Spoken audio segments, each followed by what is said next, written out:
Gente Ni Hao, con Rocío.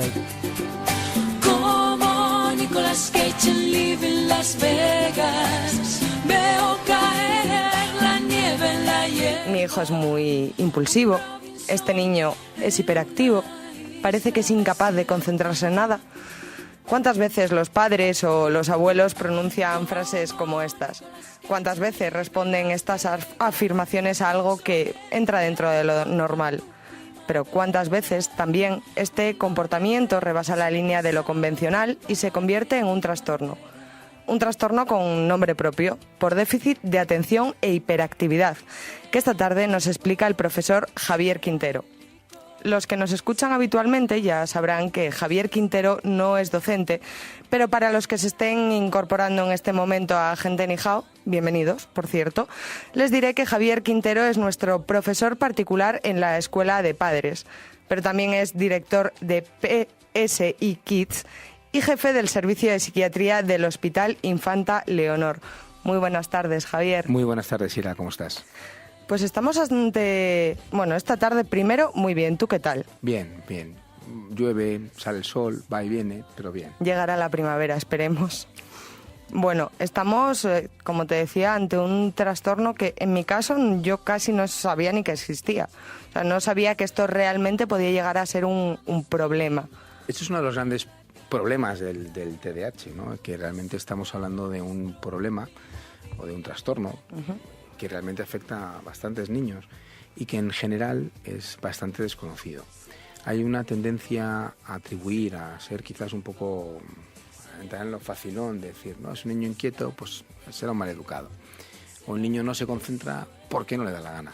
Es decir, eso es una dinámica demasiado frecuente y es cierto que lo que se está intentando conseguir es hacer unos mejores diagnósticos. Es cierto que no todo niño que se mueve es un trastorno por déficit de atención y hiperactividad, ni todo niño que le cuesta prestar atención tiene por qué tener un trastorno por déficit de atención e hiperactividad, pero sí es cierto que cuando encontramos que a un niño le cuesta prestar atención, y cuando decimos le cuesta prestar atención nos referimos sobre todo a que le cuesta sostener la atención en el tiempo cuando esa atención requiere un sobreesfuerzo. Muchos padres cuando entran en este escenario, no, la atención tiene que ser buena porque cuando coge la maquinita entonces ahí se concentra bien. Bueno, eso no es así. No quiere decir que la atención sea buena porque sea capaz de prestar atención a la maquinita. La maquinita tiene un estímulo de mucha intensidad que hace que capte la atención, con lo cual es muy fácil enfocarse en esa tarea. Y luego la inquietud, pues evidentemente todos los niños en un momento determinado pueden ser inquietos y deben ser inquietos. La clave está cuando esa inquietud es recurrente y no le permite al niño hacer un ajuste, una normalización de su comportamiento en el día a día. Y eso aparece a lo largo del tiempo. Es decir, no es que el niño era de una determinada manera y ahora con 10 años, con 11 años, pues es de otra. No, es un niño que ha sido siempre así, es un trastorno del desarrollo. Y lo que pasa es que a veces, bueno, pues íbamos adaptándolo, cuando era pequeño se le modulaba más o menos, la interferencia podía ser mejor o peor, pero sí que es cierto que la clave es que es un trastorno que presenta una serie de síntomas, unos criterios diagnósticos que están validados hace muchísimos años y sobre todo que es evolutivo, es decir, que afecta a lo largo de la vida y que genera disfunción. Que hay una disfunción en alguna de las áreas principales del niño, en el cole, en casa o con los iguales. Me surgen escuchándote varias dudas, me vas a acusar, lo hablábamos antes de abrir los micros, de poca originalidad, pero creo que la primera duda es la que te planteo casi siempre. ¿Dónde empieza el trastorno y hasta dónde un niño es hiperactivo y es normal porque es un niño? Como, bueno, aunque sea recurrente la pregunta, también va a ser recurrente la respuesta. Yo creo que está en ese punto del umbral de la disfuncionalidad. Es decir, cuando eso empieza a ser un problema para el niño o para su entorno. Muchas veces el problema lo tenemos en que, pues que no es capaz de aprender conforme a lo que se espera para él. Y eso es lo que tenemos que tener en cuenta. Si el niño empieza por lo que sea a no adquirir esas habilidades de aprendizaje conforme a su capacidad, es decir, es un tío muy listo, pues tiene que sacar sobresalientes. No me vale que si es un tío muy listo y aprueba, entonces no va bien, o sea, la cosa funciona. No. Porque muchas veces en el cole dicen, no, pues como aprueba, sí, pero es que este niño con 8 años y esas capacidades tendría que sacar notables sin despeinarse. Que apruebe me parece que está rindiendo por debajo de su funcionamiento. Es decir, que hay una disfunción. Es decir, el niño funciona por debajo de donde podría o debería. Y eso pone en riesgo o complica la evolución y el desarrollo del niño. ¿Cuándo? Cuando sospechamos. Yo creo que al final mi pregunta es recurrente, o sea, mi respuesta es recurrente. ¿Cuándo tenemos que consultar? En el momento que alguien duda. ¿Sería bueno consultar? Bueno, consultemos. Ahí están sus pediatras, están los equipos de salud mental, están una serie de profesionales, dependiendo de dónde esté el padre o la madre de ese niño que nos escuche en León o en Murcia o en Madrid, pues evidentemente tendrá que buscar cuáles son sus recursos. Pero yo lo que creo, y que es una cosa que además es clave, es ese concepto un tanto envuelto en un buenismo que no lo es tal, que es una cosa que yo he escuchado mucho en muchos niños, que es alguien, no os preocupéis, ya madurará. Y efectivamente, ese niño va a madurar, pero ¿quién nos dice cómo va a madurar? Yo creo que la clave está en generar esa consulta. Lo mejor que nos puede pasar es que nos digan, no se preocupe, efectivamente ese crío está exactamente donde tiene que estar y vamos a ir evolucionando con él, o simplemente déjenle en paz y que el niño está estupendamente bien. Pero hay muchos otros que tras ese ya madurará y ese esperar hacer algo, ocurren cosas. Y las cosas que ocurren suelen ser que el niño empieza a ir mal en el cole. Y como empieza a ir mal en el colegio, le empieza a afectar a la autoestima. Porque dice, hombre, yo me esfuerzo, y no apruebo. Con lo cual, como le empieza a afectar a su autoestima, empieza a desmotivarse. Y empieza, ahora sí, ya de verdad de la buena, a no querer estudiar. Y como no quiere estudiar, entra en un pulso constante con sus padres porque no hace las tareas. Y entra en un pulso constante en el colegio porque no lleva los deberes. Y entonces, en ese pulso en todas las áreas, acaba también repercutiendo en la interacción con los iguales, en cómo se relaciona con sus compis de clase. Con lo cual, lo siguiente es autoestima, es que el niño empieza a encontrar un bajo estado de ánimo, empieza a sentirse agobiado. Y entonces, como empieza la cosa a complicarse cada vez más, es una especie de bola de nieve que con el tiempo acaba llevando al niño a suspender, y a suspender de manera reiterada, y a casi tirar la toalla. Y ese tirar la toalla le meten en la vía de un mayor riesgo de fracaso escolar. Mira, Sira, nosotros tenemos en este país, entre los muchísimos problemas que tenemos, hay uno que me parece crucial, que son las cifras de fracaso escolar. Las cifras de fracaso escolar en este país son simplemente inadmisibles. 1 de cada 4 niños no va a terminar la secundaria. Un país como el nuestro, que se vanagloria de ser una sociedad avanzada y que, pues yo creo que nos teníamos que hacer mirar ciertas cosas, y una es esta. Pero si tengo un TDAH, mi riesgo de tener un fracaso escolar se duplica. Lo cual implica que hay una parte de nuestro fracaso escolar, me refiero del ese casi 25% de fracaso escolar que tenemos en España, que es directamente relacionado con, efectivamente, es muy importante el centrarme en el espacio. Es decir, el fracaso escolar es muy difícil ubicarlo en un único factor. No es así, es un factor muy complejo. Pero que ahí, en esa amalgama, en esa suma de factores, hay uno clave, sobre el que podemos intervenir de manera razonablemente fácil, e implica pues una mejor detección y una mejor organización del espacio del aula. Pues no hagamos nada. Entonces, imagínate que alguien tuviera una idea para bajar 3-4 puntos el paro en España. Oye, sería la pena, ¿no? Estaría muy bien. Vale, pues hay gente que tenemos estrategias para bajar 3-4 puntos el fracaso escolar en España. Pero ¿para qué vamos a hacer algo? ¿No? Vamos a seguir peleándonos por el ALONCE y por el concepto y por si se habla catalán y si la religión vale. No, esto no es lo importante del ALONCE, ¿no? Pero bueno, me he ido un poco por los cerros de Úbeda. No, pero que además va más allá, o sea, no afecta solo al ámbito escolar de estos niños, sino, pues a su propia vida en general, más allá del fracaso escolar. Por supuesto. Si ya no hablo del TDAH, si hablamos del fracaso escolar, evidentemente, en la sociedad en la que vivimos, un chico que no es capaz de sacarse una secundaria, el riesgo de complicarse la vida en todos los aspectos es muy alto, muy alto. Y, por supuesto, una vez que ya no puede poner ladrillos, ¿en qué va a trabajar? Pero yo hay algo de lo que nos estás comentando que me llama especialmente la atención, que me preocupa hasta cierto punto, que es, retomando el ya madurará, que decías, hay padres que no. Hay padres que se sientan y que intentan que estudie, que echan horas con el niño, pero quizá no llegan a la conclusión de que pueda tener un trastorno de este tipo. O sea, ellos tienen su buena voluntad de trabajar con él, pero no llegan a esta conclusión. Entonces, ¿qué es lo que les debe hacer saltar las alarmas? Porque a lo mejor piensan simplemente, es que el niño no le da la cabeza para estudiar más o para estudiar mejor. Cuando un niño no tiene dificultades para funcionar, para aprender, porque le echan muchas horas, habrá que pararse. Es decir, yo no Yo muchas veces, cuando hago programas de formación en centros escolares, pues yo creo que la escuela, el aula, es el sitio maravilloso para la detección de precoz de ese tipo de problemas. Es decir, un padre tiene 2 hijos y, bueno, uno con el otro se sacan 4 o 3 años y es muy difícil que sepa lo que es esperable y lo que no lo es. La profesora de segundo de primaria del colegio de la esquina de tu casa tiene 25 niños en el mismo rango de edad y además tiene todos los años 25 niños y otros 25 y otros 25, con lo cual sabe perfectamente lo que es esperable para un niño en segundo de primaria y lo que no lo es. Bueno, en ese contexto es capaz de identificar niños que por lo que sea, oye, no llevan el ritmo.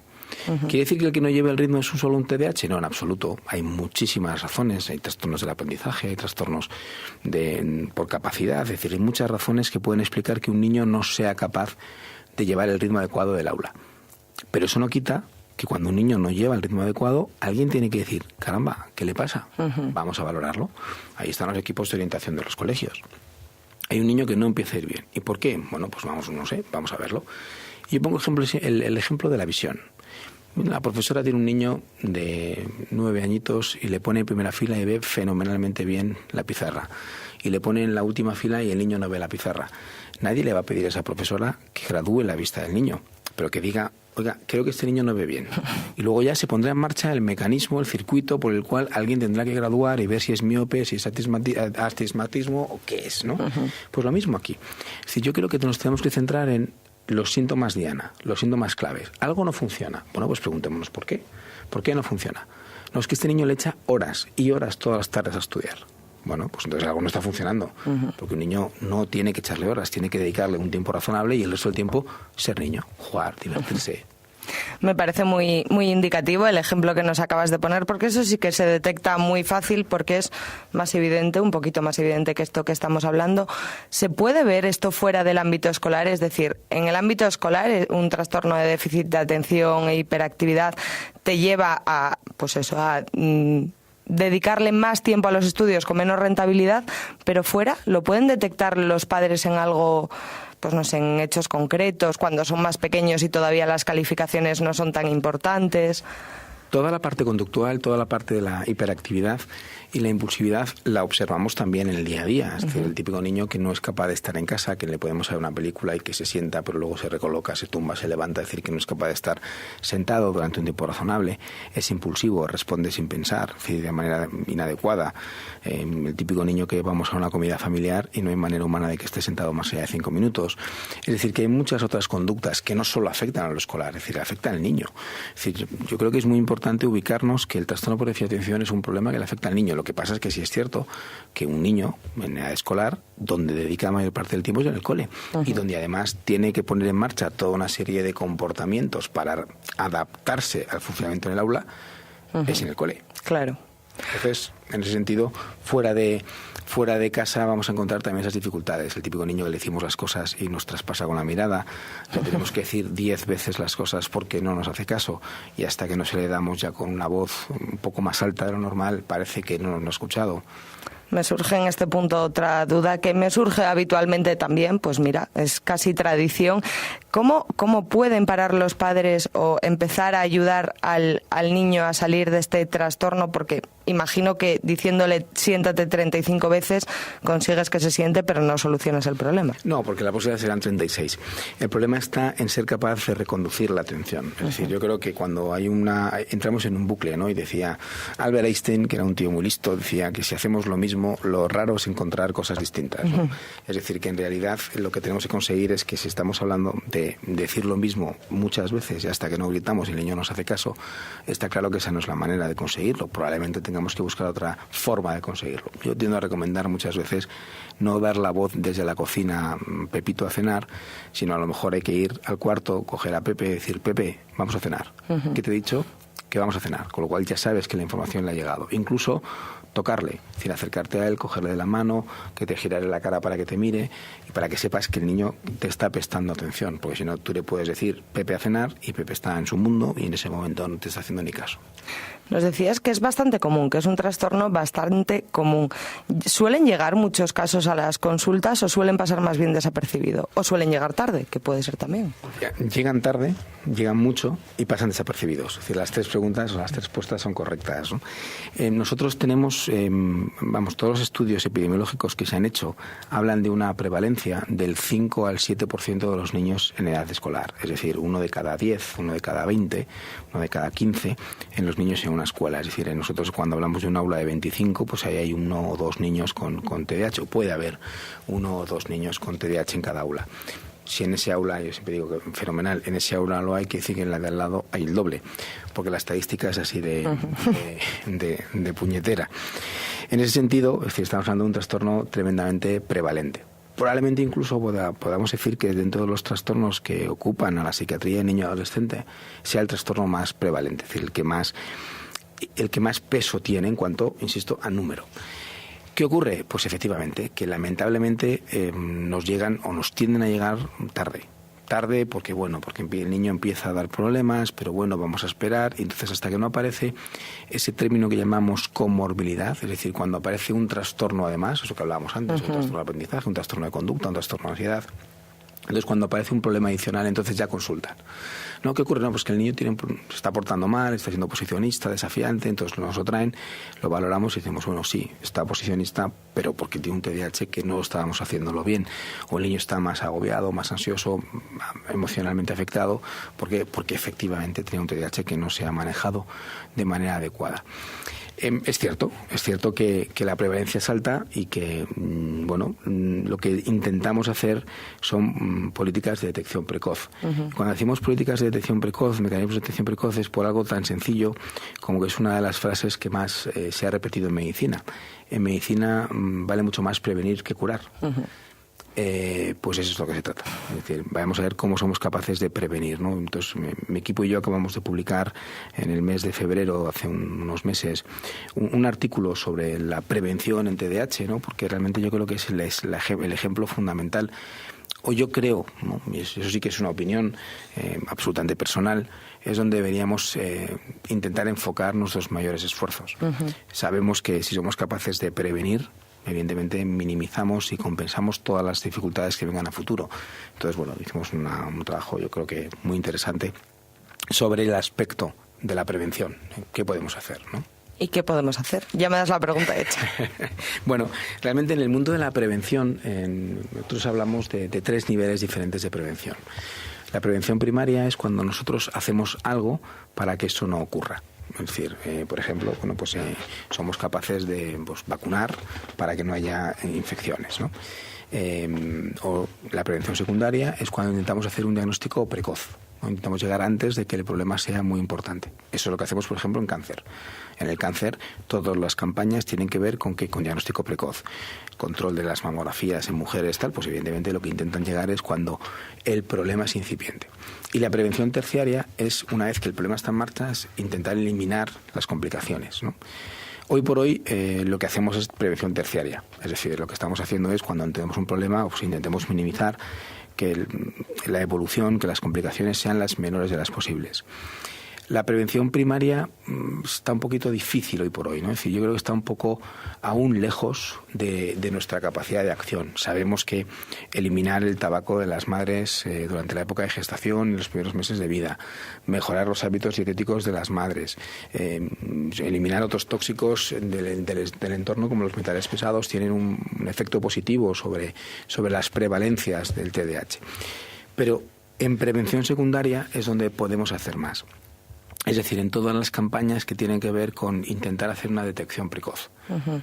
A veces, ¿no?, una detección precoz implica que hemos encontrado un problema incipiente y con pocos ajustes en el entorno del niño somos capaces de reconducirlo. Volviendo a las alegorías o a las metáforas, esto no deja de ser como un árbol, ¿no? Un árbol que crece y que conforme crece, al principio lo vemos y está un poco torcido. Con una varita muy sencilla se la colocamos al lado y enderecemos el tronco y el tronco tira fenomenalmente bien recto. Si vamos esperando, cada vez vamos a necesitar una guía más ancha, una guía más fuerte, más robusta, para poder compensar la trayectoria del tronco. Y a veces, si esperamos demasiado, podremos reconducirla, pero no compensarla. Duro el hecho de pensar que no se puede llegar a reconducir si dejas pasar demasiado tiempo. Podemos reconducir, pero no compensarla. Es decir, lo que no podremos, o sea, muchas veces lo que somos capaces es ese tronco que se ha girado, podemos volver a girarlo para que vaya hacia arriba. Pero a veces ese giro queda. Pero has perdido unos... Si en el camino el niño ha repetido 2 cursos que no tenía que haber repetido, claro, que no se han hecho las cosas en tiempo y forma en su momento, pues eso no se puede recuperar. Es decir, el niño ha perdido 1 o 2 años de su vida, o perdido, no me gusta decir que se han perdido, ¿no? Pero que se han invertido mal, sí, un año de su vida, ¿no? Es decir, eso es algo que vemos mucho, es decir, que vemos muy frecuentemente en niños que han repetido en tercero, sobre todo en cuarto de primaria, cuarto, quinto y sexto, en la segunda parte de primaria, y son críos que no tenían que haber repetido, son críos que tendrían que tranquilamente haber pasado estupendamente bien si hubiéramos reconducido adecuadamente la situación. De todas formas, dentro de estos 3 grados de prevención, yo quería preguntarte dentro de la primaria si, más allá de no fumar o cuidar la alimentación cuando la madre está embarazada, si hay algún tipo de conducta cuando el niño ya ha nacido que los padres pueden tomar, bueno, según el niño va creciendo, para que no se llegue a presentar este tipo de trastorno, o si se va a presentar igual y van a... Lo que nosotros trabajamos es sobre modelos de riesgo, es decir, hay niños que, bueno, que su riesgo de desarrollar un trastorno por déficit de atención es muy bajo, con lo cual, bueno, casi da igual lo que hagamos. Otros, al contrario, el riesgo es alto. Y entonces en ese riesgo, desde pequeños, efectivamente, tenemos que hacer trabajos que le mejoren la atención, que seamos capaces de mejorar la conducta, que seamos capaces de, entre comillas, controlar adecuadamente ese desarrollo. El problema es que esos modelos de riesgo hoy son tremendamente empíricos, es decir, son modelos muy complejos, hay muchos factores que acaban influyendo, porque hay una parte muy importante en todo esto, es la carga genética. Por la genética podemos explicar hasta el 70% del riesgo de tener un trastorno por déficit de atención, es decir, que el 70% de lo que explica de que determinado niño tenga un trastorno por déficit de atención lo encontramos en su genética, y eso hoy por hoy es inevitable. Obviamente no está en nuestra capacidad de acción, pero dicho de otra manera, oye, nos sitúa que tenemos un 30% de modulación con el ambiente, lo cual, oye, no está ni tan mal. Oye, y sin querer alarmar, pero para concienciar un trastorno de déficit de atención e hiperactividad, ¿en qué puede acabar en una persona adulta? O sea, ¿a dónde nos lleva si no es tratado, ya no a tiempo, sino en ningún momento? Bueno, jugar a adivinar el futuro es muy difícil, pero lo que sí que sabemos es que se aumenta el riesgo de fracaso escolar, se aumenta el riesgo de trastornos de conducta, se aumenta significativamente el riesgo de consumo de drogas en la adolescencia, se aumenta el riesgo de trastornos de personalidad en la edad adulta, se aumenta el riesgo de trastornos afectivos en la vida adulta. Es decir, que el no hacer nada sí que es un riesgo importante en estas situaciones, porque al final acumulamos riesgo. Una frase que a mí me gusta repetir mucho, porque yo creo que es lo que mejor define al trastorno por déficit de atención, es que es un factor de riesgo evolutivo. Es decir, tener un TDAH le complica la vida al niño que lo tiene, al niño y a su entorno. Hay experiencias muy curiosas, ¿no? Y muy divertidas, y podría intentar un día convencer a alguno de ellos que me acompañara a los micrófonos, ¿no? Pero estaríamos encantados. Pues nada, lo haré. Le enredaré el próximo día que le vea, le convenceré para que se venga un día, una tarde conmigo a los micrófonos de Nihao. En ese sentido, claro, hay situaciones, hay trayectorias fantásticas, ¿no? En el acervo nuestro de funcionamiento hay niños que cuando vienen a nuestra consulta por primera vez lo que se encuentran es con poco más o menos, pues están a punto de repetir, a punto de echarles del cole, y hay unas anécdotas muy bonitas, ¿no? Sobre chavales que con el tiempo, pues pasan de suspender a irles diametralmente mejor, y a nosotros nos encanta cuando de repente pasa el tiempo y vienen con su título de licenciado, de graduado y demás, y dicen, mire, Javier, doctor Quintero, mire. Entonces vienen y dice, su madre al lado, unos lagrimones, y dice, no, yo pensaba que era imposible. Y dice, no, imposible no es. Lo que pasa es que efectivamente hubo un momento donde parecía que el camino iba a llevar a esa criatura a otra dirección, y a veces hay que ayudarle a reencauzar ese tronco. ¿Se reconduce y se elimina el trastorno? En un porcentaje muy importante de los chavales conseguimos una vida absolutamente normal. Incluso en algunos conseguimos transformar esas dificultades en fortalezas. Y hay veces, ¿no?, que de hecho en la historia hay un montón de gente muy brillante que explican su brillantez precisamente por esa capacidad, o esa, mejor dicho, incapacidad de prestar atención a una sola cosa. Uh-huh. A Steve Jobs, por ejemplo, se le achaca, ¿no?, que aparte de ser un genio, tuviera un trastorno por déficit de atención. Es una posibilidad, no lo sé, no tuve la oportunidad, pero sí hay un montón de biografías por ahí que lo plantean así. Y cuando uno analiza su vida, pues evidentemente lo que se da cuenta, con independencia efectivamente de ser un tío, un genio, lo que va haciendo es, bueno, yo no me enfoco en una cosa, pero como me enfoco en varias, luego soy capaz de integrar. Y si uno se fija, lo que implica Apple hoy en día ha sido integrar diferentes cosas, ¿no? Uh-huh. Y hay cosas muy interesantes en ese sentido, ¿no? Y hay muchos otros ejemplos. Pues Michael Phelps, por ejemplo, ese sí que es un TDAH, y es un TDAH reconocido, que además él lo plantea. Y entonces, bueno, él lo que decía es que como no era capaz de concentrarse en la vida, pues se concentró en la piscina. Entonces empezó a nadar, y ahí está, con muchísimas medallas olímpicas, ¿no? Entonces, en realidad se trata muchas veces de transformar esa debilidad en virtud. No se puede conseguir siempre, pero muchas veces sí. Bueno, está bien también tener ese rayo de esperanza, esa luz que dices, bueno, pues a lo mejor ahora mismo paso por un momento un poco complejo, pero quizá me pueda llegar a venir bien en el futuro, como nos estás contando. Antes de cerrar, te voy a pedir, como siempre, un mensaje, una conclusión, un consejo para los padres que nos estén escuchando y piensen que su hijo puede tener TDAH, o, bueno, para los que sepan ya que lo tiene y estén en tratamiento. Para los que sospechen, piensen, o alguna vez en alguna tutoría les han dicho, no, pues su hijo a lo mejor, yo creo que lo importante es, bueno, buscar esa ayuda, ¿no? Yo creo que la clave está en hacer un correcto diagnóstico, una correcta formulación en el diagnóstico, si realmente es un trastorno por déficit de atención, no lo es, y si no lo es, porque ese niño tiene alguna dificultad. Yo lo que creo que en la vida básicamente es esclarecer el problema. Y una vez, para los que están ya en tratamiento, pues efectivamente, es decir, siempre es ir un paso más. Uh-huh. Yo creo que la clave está bien tratado, fenomenal. Pero ¿está bien el niño? La clave es cómo está el niño, no cómo está tratado. Porque a veces, no, el tratamiento es este. Sí, bueno, pues el niño cómo está. Porque a veces, bueno, nos enfocamos solamente en una parte del problema y no vemos otra. Y yo creo que la esencia es una cosa que yo le digo muchas veces a mis pacientes. ¿Estás mejor? Sí. ¿Estás bien? Si la respuesta es sí, perfecto. Si la respuesta es bueno, entonces hay que ver por qué. Me ha gustado mucho esta reflexión de hoy, que al final lo importante es el niño y no solo una parcela del niño. Muchísimas gracias, Javier Quintero, una tarde más por acompañarnos en Gente Nihao. Te esperamos por aquí para volver a abrir nuestra escuela de padres. Será un placer y la semana que viene aquí estaremos. Gracias.